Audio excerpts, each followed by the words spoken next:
Welcome to In a Nutshell, the podcast dedicated to all things agricultural consulting. I'm Dylan Brush here with soil genius and ag consultant Bill Brush, and we're delighted to accompany you on this journey where we break down the different aspects of agricultural consulting. In each episode, we'll dive into the realm of agriculture through the eyes of Bill Brush, where consultants like Bill play a vital role in empowering farmers, agribusiness, and agricultural organizations. If you're passionate about agriculture, problem solving, and enjoy a little bit of detective work, this podcast is tailor-made for you. Hello everyone, and welcome back to another episode of Agriculture in a Nutshell. Today, I just wanted to start off by saying and previewing this episode by letting you guys know that Bill's going to be talking about lawn care and how to make your lawn as beautiful as possible. Bill's going to be bridging the gap between more basic lawn care and things like just mowing it and all that kind of stuff, watering it, to the more advanced technical side of lawn care in fertilization and fertility. So without further ado, I'll let Bill take it away. Hey, welcome back to Agriculture in a Nutshell. This is Bill Brush. We're going to go off. I've been doing a lot of gardening podcasts, but we're going to talk about just whether you're a gardener or not. A lot of people, they have their lawn. And one of the things that I always like to tell people when I'm working with them is if it's growing, it's a plant. Everything that we talk about, we can learn to make it do better than it's done before and how to get them to get better results. I said, what's better result in a lawn? Well, it looks beautifully green. It's very, very even. There aren't any bare spots. It's just a massive amount of green, lush grass that grows all the time. Well, most people, not everyone, but most people have a lawn. And if they're caring for a lawn, if they have a lawn, what's the one thing they dislike probably doing as much as anything? And that's it's got to be mowed. Most people are out there once a week for the most time, particularly in the summertime when it's growing pretty active because of the temperatures. They're out there at least for, depending on how big your lawn is, for an hour. Could be 2 hours. Some people like to get on a big riding mower, and it's hours of fun time for them because they're out there just playing, but they're also performing a job by mowing their lawn. But I don't think anybody ever stops and thinks, and that's what I want people to do with this podcast today when you listen to it, is understand not just lawn and growing grass and mowing it, but how do we make it the best it can be, which is to give you that kind of perfect lawn and that's nice and green and lush and thick and great to walk on and cools the area around your house, all of those things. Bill's going to now begin talking about the importance of mowing. So it starts with mowing. We mow grass all the time.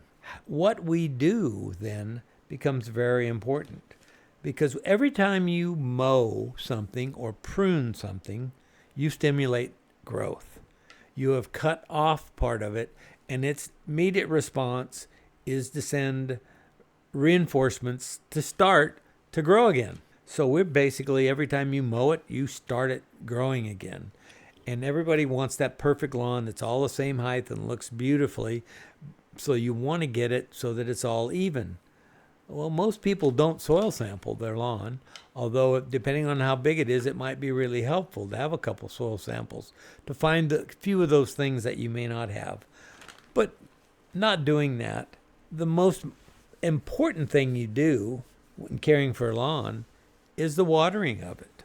When you water anything, and this is one thing that on any crop you grow, but lawns show up as well as tree crops, shrubs, whatever you're growing, they show up the same. When your ground, your soil, is too wet, doesn't allow water or nutrients to go into that plant because the water is absorbed in because it's drier on the inside, so it draws water to it to equalize the moisture.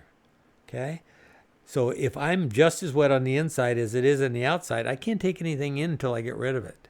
And if I've got that much water and it's waterlogged, we don't get good transportation of those nutrients and water up to the growing parts of the plant. So when you look at a plant that's all kind of, we'll say, limp and lifeless and just looks like it's if it's got a leaf on it and it's folded over, protecting itself, taking the bottom side of the leaf and putting it into a little cover there. Well, lawns do that too. We just don't see them because the blades are pretty fine, but they will actually begin to close up a little bit. And what this is to do is that it can't photosynthesize very well because it doesn't have the water to release back out. It's not transpiring. It's not cooling off the leaf surface. So now it's in survival mode. So it basically protects that leaf surface. When it's too dry, it's exactly the same. There's more water inside the roots than on the outside. So there's really no transferring of water into those roots. So it's that difference of water, the volumes of water or the wetness from the outside to the inside that allows water. And in that water or soil solution, the nutrients can flow. So when you see a plant that's too wet, it remarkably looks a lot like one that's too dry. Because in either case, they're not able to take in nutrients and water in a normal fashion. So that's why they look so much. They're both in protection mode. And that's not how plants thrive. We want them to be vibrant, healthy.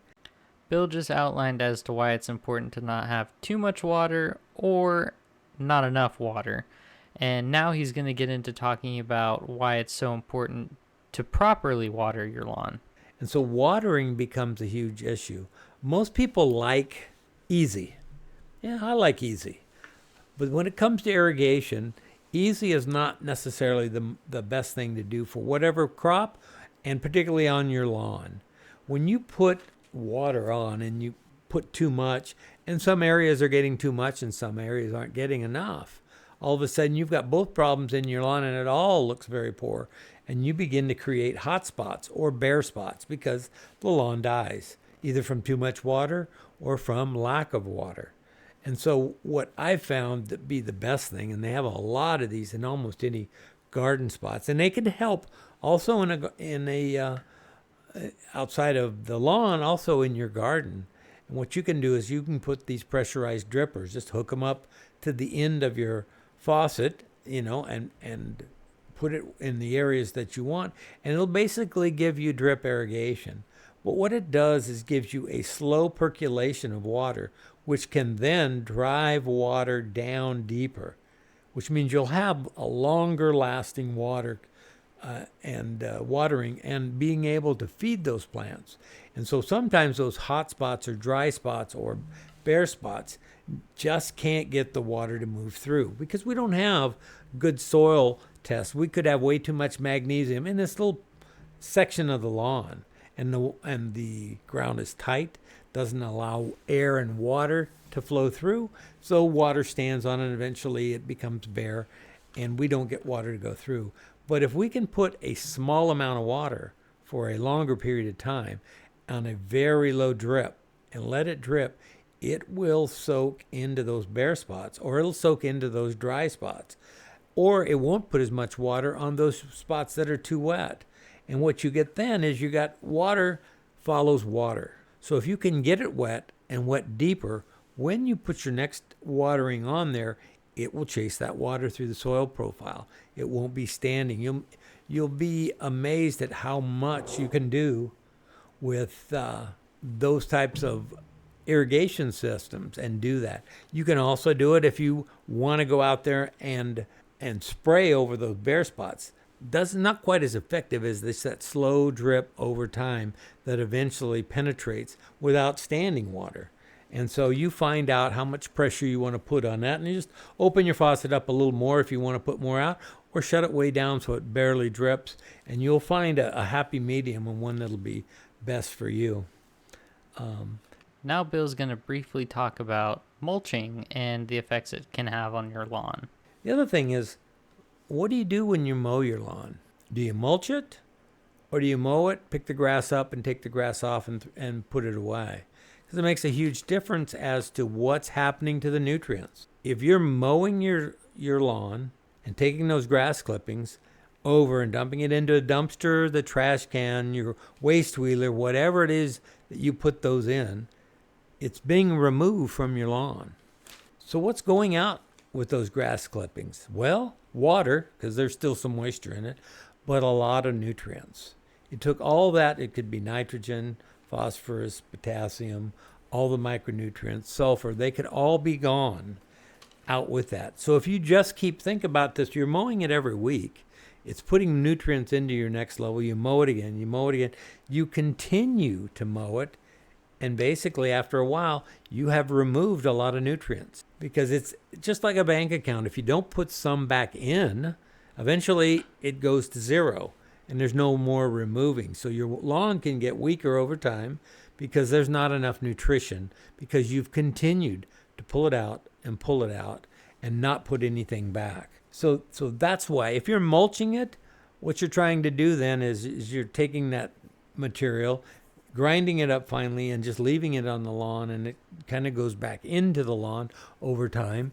And this is important that you need to have good calcium level so that water and air can move back into that soil to break down that material that you're mulching back in there.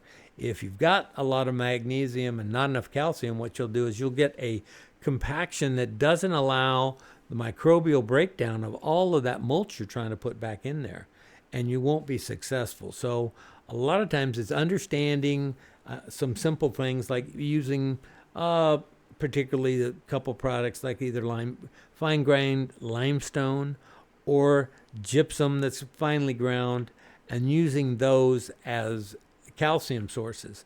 Or you can use products like magnesium sulfate, which is also known as Epsom salts. There's another product called K-Mag, which is potassium and magnesium sulfate. And that also is a really good product because you get a lot of nutrition from things that you might not get anywhere. But again, you need to know how that soil reacts. And if you're having trouble getting water into that soil, most times you'll find that it's too much magnesium and not enough calcium. You need them anywhere from a ratio of as low as 3-to-1 up to a level of about 7-to-1. And depending on how much clay you have will determine what that ratio is. But not knowing these things, you have to play around with it and watch areas and see how they respond to your applications. Remember, a lawn, although we don't view it this way, a lawn's goal is to basically grow, put seed out, be reproductive, and having that seed be viable, fall to the ground and regenerated. Anybody that's around a lot of hills, mountains, you'll see the grasses, they get spring rains or winter rains, grows a lot of different plants up in that area. And they go to, depending on how much rain they get, they can be 2 or 3 foot tall or they could be 6 inches tall. But somewhere in that cycle, they will go to seed, because that's what they're doing. They need to reproduce so that next year they'll be back again for the next year. And so your lawn is trying to do the same thing. It's trying to reproduce and it's trying to make seed. But nobody likes to let their lawn go up to the point it goes to seed. So remember, you're weakening this plant all the time. It's taking nutrients that are needed to make good seed production. It's removing them and you're putting them off to the side all the time. Now Bill's going to get into talking a little bit more on the technical side of replenishing nutrients in your lawn. So, what do we need to replenish that in? I already talked about making sure your calcium, magnesium are good. And that's important for not only those 2 nutrients, which are secondary nutrients, but needed in pretty good volumes into that plant for different reasons. And most of my podcasts will tell you about calcium, magnesium, and what they do.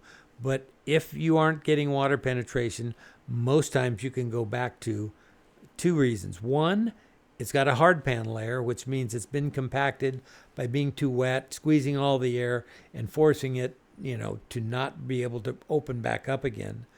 The other way is to have too much magnesium, which basically fills the pore space, that because we don't have enough calcium to keep it open. Calcium, basically what we call, the terminology we like to use is flocculate, which means it clumps together. And as it pulls together, it creates airspace.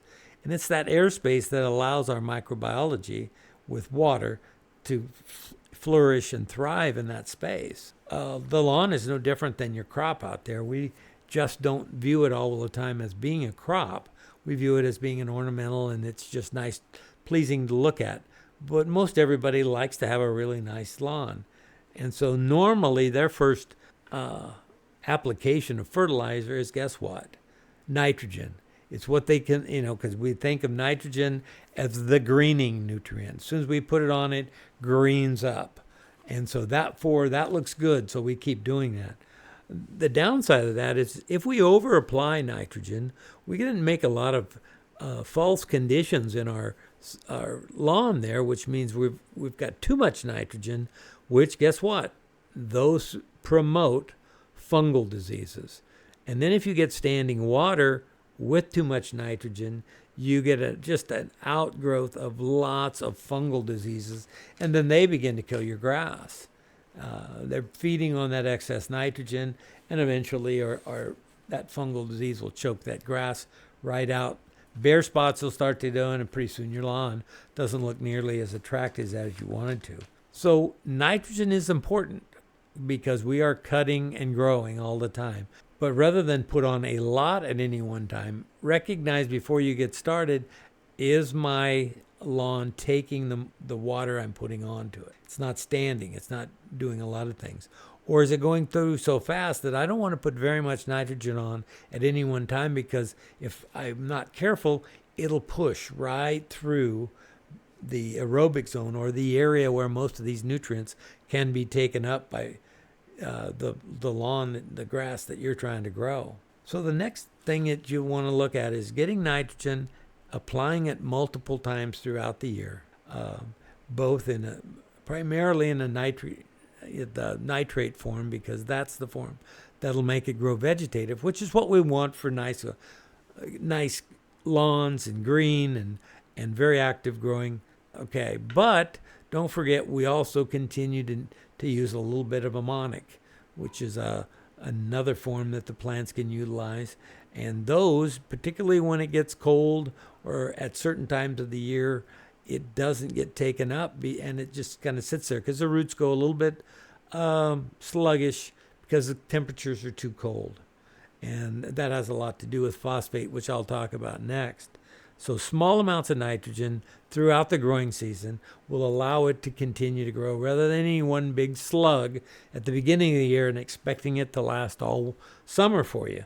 Because what happens in the summer is more frequent irrigations, more frequent waterings with your sprinklers, because we need to have it because it's much warmer and they need more water so that they can transpire and basically photosynthesize. So more water, faster leaching. That doesn't help anybody. You're buying fertilizer that you're not getting anything out. Look at the recommendations of most fertilizer, and particularly if you're getting bags of commercial fertilizer that have ornamental labels, they'll tell you how many pounds, and everything usually is per 1,000 square feet. So, 1,000 square feet is not a big area, but it is an area that you can adjust. To give you an idea, there's 43,560 square feet in an acre. So you can see 1,000 square feet is much, much smaller, tiny amount. But yet we can get our fertilizer right rather than just scattering it on at excessive rates and really doing damage. So the next thing is that I like to call it's the forgotten nutrient. There's two of them. This is one of them, phosphorus, because phosphorus is needed in that plant for so many different reasons. One of them is it'll give you bigger blades on your grass. If you've got a thin bladed grass, it's not going to make it a thick bladed. But if you have a nice thick bladed grass that you like and it looks dark green and looks beautiful and mows very nicely, that'll be enhanced because you need for leaf surface, and it basically grass is kind of a leaf in itself there. It basically will make it darker green for better photosynthesis, but also wider so it can capture more sun. And the other thing is phosphate. If you keep removing nutrients from the plant, the portion of the crop you weaken the most is the roots. And pretty soon they aren't able to give water and nutrients to replenish the grass, so it begins to slow down and die. And so phosphate, in addition to helping you with that nice big leaf or nice big blades on the top, also promotes root growth. And that root can then begin to continue to mine, continue to replace what phosphate it's taking out. And another thing that it does a lot for your ornamentals around is also gives it some good flowering potential. And a lot of you look at a lot of things like roses. If you look at their rose formula, a lot of times they'll have good amounts of good quality phosphate in there to promote, the blooming and color that you get in there. The next one is potassium, and potassium isn't as much for, we talk about building stronger cell structure. That function of potassium is not near as important as its stress relieving characteristics that it gives to grass. It's very, very hot, and you're low potassium, you will have a struggling lawn that will struggle to survive those hot temperatures. One of the things is it's really important in what we call evapotranspiration. It allows those stomatas to open and close readily to cool it down in these hot days and not dry it out near as fast. And so that portion of phosphate can be very beneficial, particularly when you're in very hot, dry climates. And so that's a function of potassium that is really helpful to grass. The next one is sulfur. And sulfur has a lot of different characteristics. But one of the things that, if you have rainfall in the wintertime when the lawn's not actively growing, you can still be leaching out your sulfur. So by the time you get to the spring, you're out of sulfur. And sulfur, after nitrogen, phosphate, and potassium, is the fourth highest nutrient that the plants take up and need. And so because of that, it also helps nitrogen uptake. It makes your nitrogen 10 to 15% more efficient. So when we put it on there, we get more of it into the plant. And that's where nitrogen needs to go. We don't need to just drop it and keep driving it through the soil profile. We want to get actually that nitrogen into the plant. And so with that in mind, sulfur helps you in that regard. A lot of times, if you have an off color, not a real dark, sparkly, just vibrant green lawn, a lot of the time people just keep throwing more and more nitrogen when it's sulfur that they're really looking for. And plants take up sulfur in the sulfate form, which is an oxidized state of that. It's a sulfur molecule or element with 4 oxygens on it. And that's what the plant takes up. That will help sugars and starches, which we don't look at it as that way, but I've looked at things where people have really bad water, meaning high sodium, high bicarbonates, having a hard time getting the nutrients into the plant, and yet no sulfur in the soil is almost non-existent. The grass is very bitter, and if you graze animals on grass, which would be like a pasture, of course, you'll find without sulfur they won't eat it near as well, because without it things become more bitter.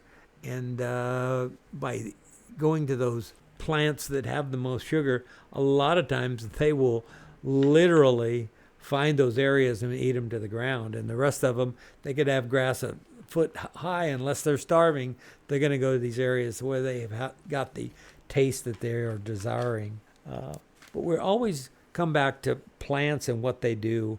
And it's one thing that as I've gotten deeper into my consulting career, I always like to tell people that no matter what you grow, whether it's tree crops or whether it's field crops or it's your garden around your house and they're ornamental, your grass, all of those things that grow are really indifferent. They don't care what you want it to be. They don't care that, they're just functioning, and really at the end of the day are trying to reproduce, because that's the functionality of every living thing on this planet, that if it doesn't reproduce, it becomes extinct. So it has a tremendous desire to reproduce, and it will somewhere in its life cycle want to do that. We see it, and a good example of this is weeds. If a weed starts to grow and you water it and it's able to pick up nutrition from that topsoil and grow, this thing might grow 4 feet, 5 feet, even 6 feet tall on some weeds. But if you do something just as simple as cutting it. It's about 2 foot tall and you cut it down to the ground. Guess what? You didn't kill it, so it'll regenerate and start to grow again. But this time, instead of getting 4 to 6 foot tall, it only gets about 2 foot tall, and it starts to head out because you've reduced the amount of time and those degree days to grow and reproduce. So it knows it can't grow to 5 or 6 feet. It's going to grow 2 foot and try to reproduce. If you cut it again at about 6 inches to a foot, guess what? At 6 inches, it'll start to head out and try to reproduce and do its seed. Every one of those steps is pulling sugars and starch and everything it can get from the roots to make that seed, because that's its most important thing. So when I say they're indifferent, their goal is to reproduce. If you're trying to grow a lawn, that's not what you're trying to do. But we still need to feed it and let it have the nutrition it has so that it can sustain itself and continue and be there for us for next year and have that beautiful lawn that you can be out in the summertime, kids and grandkids enjoying that nice cool, because that moisture that it's giving you from transpiration, that it's basically putting it back into the air, and that's why it's so much cooler around those lawns than just bare ground. So all of the things that we get from it, it helps our atmosphere of those green plants because they're pumping oxygen back into it and taking up carbon dioxide. There's nothing better for our planet than the act of photosynthesis. It was here before we were. It was here since the beginning, and we just need to encourage that. So hopefully you learned a little bit about your lawn, and hopefully in learning this, it'll be something for you to work on, and then take it with more pride or more interest just don't let that lawn grow by accident. You can have a lot of influence on how it looks and how well it does. So until next time, stay curious. Thanks for another absolute amazing episode of Agriculture in a Nutshell, Bill. I'm sure that everyone very much so enjoyed what you had to say about lawn care and how to properly take care of your lawn. For everyone who's listening, please leave a like, comment, and subscribe. And like Bill said, always stay curious.